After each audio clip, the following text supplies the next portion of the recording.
akak beli tiket flight?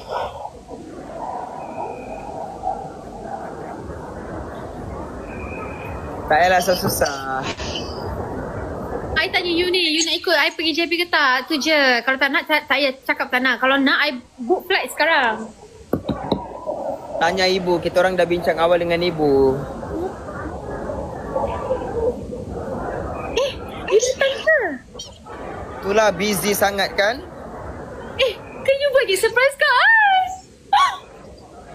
Kita dah bincang Oh, dah dengan ibu. ibu. Betul, demi Allah. Kita orang bincang nak dalam cari live ibu. lagi. Iya. Ibu kira bagi surprise ke? Nak call ibu juga?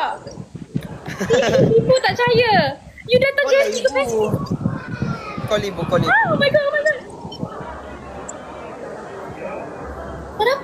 Tak dapat. Okey, sekejap. Call Yim.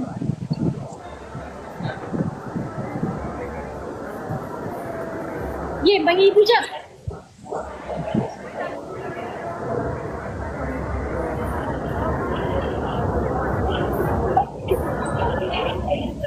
Kalau betul you bagi surprise ke I, bestie. Oh my god.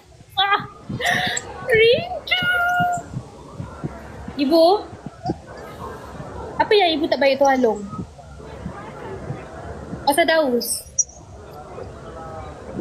Apa yang ibu tak bagi Tuan Long pasal Daus? Bila masa ibu bincang dengan Daus? Oh, ni Alan tengah live dengan dia. Dia cakap dia dah bincang dengan ibu. Dia kata demi Allah. Tak tahu dia. Dia tipu ke ibu tipu ke tak tahu.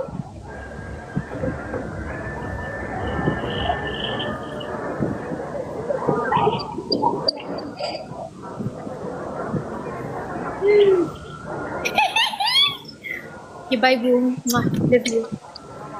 You lah bestie. I ingatkan you seorang yang penipu.